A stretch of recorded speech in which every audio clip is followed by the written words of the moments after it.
Now, it was another tough day for Prince Harry yesterday. This is day 2 of his trip back here. He found out that he'd lost his court case against the Associated Newspapers Group, owners of the Daily Mail. Now, the legal action alleging phone hacking and illicit medical record access was brought alongside 6 other prominent figures, including Sir Elton John, Elizabeth Hurley and Baroness Lawrence. It's been reported that Harry was visibly angry and upset, and he later called the result a whitewash. Not really been his week so far, Janet. You know, a lot of front pages. Obviously, it was like, is he coming, isn't he coming? Is he staying in Buckingham Palace, isn't he? But this is a big thing for him, and he must be devastated, because this has been going on for a very long time. Yeah, I do feel that the judgment was very, very unusual, because there wasn't just Prince Harry involved in this. As you've said, there were a lot of people with a lot of claims against Associated Newspapers. And so what I find extraordinary is that Mr Justice Nicklin decided to sling out the whole lot. I mean, that's almost unprecedented. It was 97, I think, wasn't it? 97 yeah, it's allegations. It's and unprecedented. So all I would say is, you know, I think that we will see this continue, that if not with all the claims, I think the vast majority of them will go back into court, and they'll go back into the Court of Appeal with a different judge or judges presiding. They'll go to a higher court, and it won't be the end of it. And to the question, do I feel sorry for Prince Harry? Well, losing something like that so publicly is awful, but my advice would be just to move on and you know, work out what you are going to fight about in the future. Obviously, it's not easy. His wife and children are on holiday in Europe, and he's here alone, and he's got to do a lot of public engagements this week.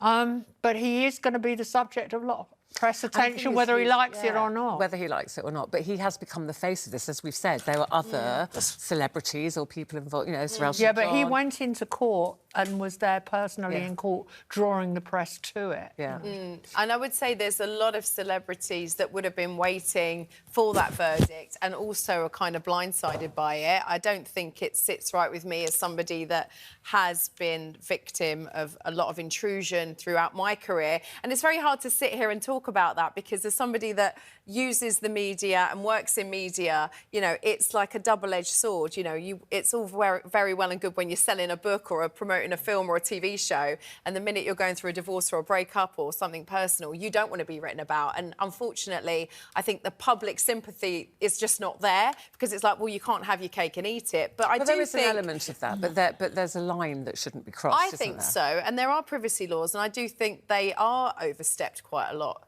by the media, and I do think they should be held accountable. And I wouldn't be surprised, like Janet says, if this isn't really kind of looked at now, and we all see it, you know, they all see themselves back in court, because I can't see how that they've come to that verdict. Yeah, it just They it's must kind have, of it's just blindsided people. They must have had, you know, really high brow, top-end barristers, lawyers, to go in and win nothing, like 97 allegations and like nothing. Yeah.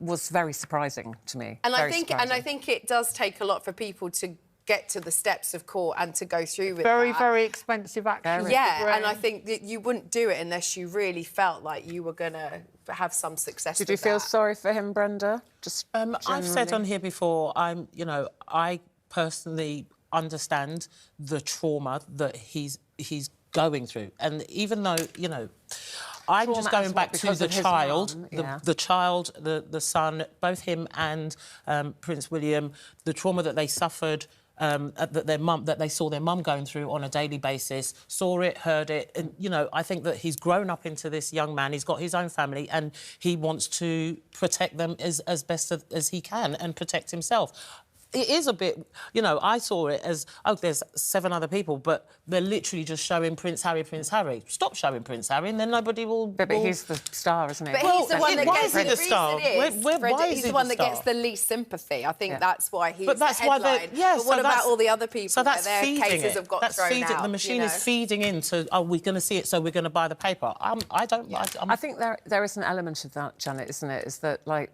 It's hard when people say, oh, yes, you're the victim. And you go, you know, you've got lots of money, you've chosen this life, you've got this beautiful wife, 2 beautiful children. You came back to Britain to fight your case in person. Yeah.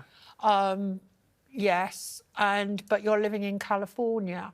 I feel that he's living in California, and when your view of Britain, when you spend a lot of time in California, is somewhat rosy, it's not a true picture of what life is like here.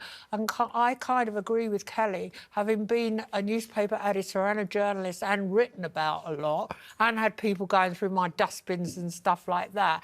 It's a bit hard.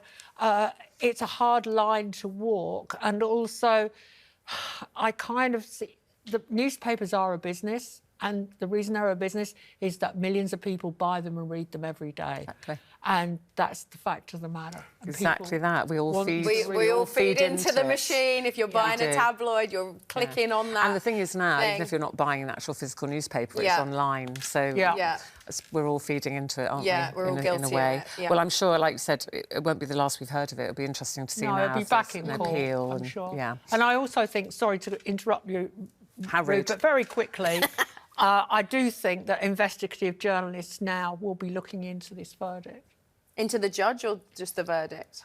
They'll be looking into the background to how the verdict was achieved and what the judge might have been thinking about when he made the verdict. I mean, it was a 436-page written judgment. Yes. Big long one. OK, well, I said I'm sure we'll be talking about this again.